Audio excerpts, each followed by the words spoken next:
अस्सलाम वालेकुम वरहमतुल्लाहि वबरकातुहू। Welcome to Patni goat farm.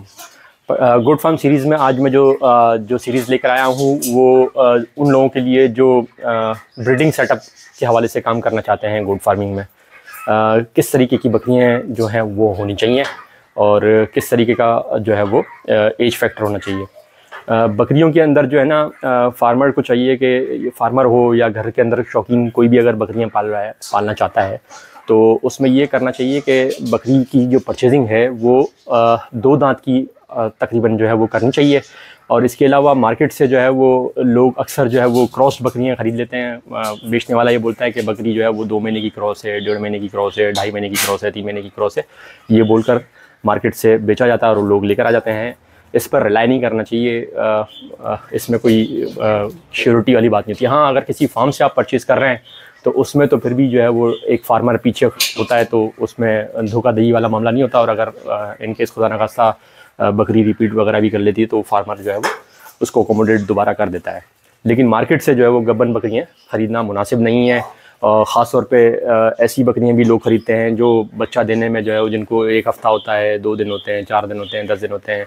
इस तरह की बकरियां भी नहीं ख़रीदनी चाहिए, क्योंकि मार्केट से इस तरह की बकरियां वो तो ज़ाहिर होती हैं कि हाँ बच्चा देने वाली है, वाक़तन देने वाली है, लेकिन ट्रांसपोर्टेशन जो है ना, गब्बन बकरी को जो बहुत करीब बच्चा देने वाली होती है उसकी ट्रांसपोर्टेशन के अंदर जो है वो बच्चा ज़ाया होने के बहुत ज़्यादा चांसेस होते हैं। तो इस तरह की बकरियाँ भी नहीं ख़रीदनी चाहिए। हाँ, अगर कोई डील इस तरीके की बन रही है तो भाई इस तरह की सेटिंग कर लें कि भाई बच्चा डिलीवर कर दे, इसके बाद हम जो है वो ले जाएंगे। लेकिन ऐसी नहीं जो करीब है बच्चा देने के और उसको आप ख़रीद कर जो है वो लेकर आ जाएँ, ऐसी बकरियों को नहीं ख़रीदना चाहिए। बेहतर ये है कि 2 दांत की बकरी बंदा ख़रीदे, ब्रीडर के साथ ख़रीदे, अपने पास ला के ख़ुद क्रॉस करवाए। नहीं तो ऐसे जगह से ख़रीदे जिसके पास ब्रीडर अवेलेबल हो, आप अपनी आँखों के सामने उसको क्रॉस करवा लें। क्रॉस करवाने का तरीका भी यही है कि बकरी जब हीट पर होती है, उमूमन जो है वो लोग बगैर हीट के भी क्रॉस कराने के मामला करते हैं, तो उसमें क्रॉस प्रॉपर नहीं होती, उसमें बच्चा ठहरने के चांसेस जो हैं वो बहुत कम होते हैं। तो बकरी क्रॉस ही उस वक्त होती है जब वो हीट पर होती है। तो हीट पर जब बकरी हो, उसको बकरी के साथ आप अपनी आंखों के सामने एक दफ़ा सुबह क्रॉस करवा लें, एक दफ़ा शाम में क्रॉस करवा लें, 2 दफ़ा किफ़ायत कर जाता है। इस तरह की अगर परचेजिंग कर रहे हैं तो मुनासिब है। लेकिन इस तरह की बकरियाँ बिल्कुल नहीं ख़रीदें जो मार्केट से बोल के आपको दी जाती हैं कि भाई क्रॉस है। इस पर रिलाई करना मुनासिब नहीं, माज़रत हूँ। इस तरह की बकरियाँ नहीं ख़रीदनी चाहिए। अच्छा, ब्रीड्स कौन कौन सी ख़रीदनी चाहिए? ब्रीड्स आप अपने इलाके के हिसाब से ख़रीदें। जैसे मैं कराची में हूँ तो सिंध की बात करूँगा, तो यहाँ कोशिश ये करनी चाहिए कि जो सिंध की अपनी ब्रीड्स हैं उन्हीं पर आप काम करें। जैसे कामूरी हो गई, पटेरी हो गई, गुलाबी हो गई। इसके अलावा जो है वो टेडी ब्रीड ऐसी है जो कि है तो वैसे पंजाब की, लेकिन वो पूरे पाकिस्तान में आप कहीं पर भी लेकर जाएँ तो वो चल जाती है। तो टेडी बकरी आप लें। लेकिन कराची सिंध के अंदर जो है वो बीतल नस्ल या राजनपुरी नस्ल या मक्का चीनी नस्ल, इनमें एक तो यहाँ पर इनकी एक तो मार्केट भी नहीं है, और दूसरे शहरों की जो ब्रीड्स हैं उनको यहाँ पर एडजस्ट होने में भी जो है वो टाइम लगता है। लोगों के अंदर एक मिसकंसेप्शन है कि गुलाबी बकरी जो है वो बहुत नाजुक है। मेरा नहीं ख्याल कि नाजुक है। बकरी असल में जो जानवर है ना वो है ही नाजुक, चाहे वो गुलाबी हो, चाहे वो कामूरी हो, चाहे वो पटेरी हो, चाहे वो राजनपुरी हो। बकरी बाज़ात जो अल्लाह ने जो बनाई है वो नाजुक जान ही बनाई है। तो ये कहना कि गुलाबी बकरी जो है वो ज़्यादा नाजुक है, मेरा नहीं ख्याल। मैं अल्हम्दुलिल्लाह तकरीबन 2 सालों से पाल रहा हूँ। आप माल भी देख सकते हैं मेरा। गुलाबी बकरियाँ जो है वो मैं पाल रहा हूँ, तो मुझे तो किसी भी किस्म की नज़ाकत का सामना अल्हम्दुलिल्लाह अभी तक नहीं हुआ है। मेरे ब्रीडर भी देख सकते हैं आप, पीछे एक टेढ़ा खड़ा हुआ है। ये टेढ़ा जो है ये तो पलाई का है, ब्रीडर मेरा अपना है। तो मैंने आपको बताया कि बकरी की जो परचेजिंग है वो 2 दांत की करनी चाहिए और उसको अपनी आंखों के सामने क्रॉस करवाने का मामला करना चाहिए। और इस तरीके से जो है वो ब्रीडिंग सेटअप के हवाले से जो है वो काम किया जा सकता है। बकरी जो है वो 5 महीने के अंदर जो है वो बच्चा डिलीवर करती है। और इसी तरीके से लोग कहते हैं कि साल में 2 दफ़ा ब्रीड नहीं, तकरीबन 14 से 15 महीने के अंदर जो है वो 2 दफ़ा ब्रीड करती है, क्योंकि 5 महीने बाद बकरी जब बच्चा देती है तो उसके बाद फिर तकरीबन 2 महीने उसको लगते हैं दोबारा क्रॉस होने के अंदर। 2 महीने का अरसा दरकार होता है।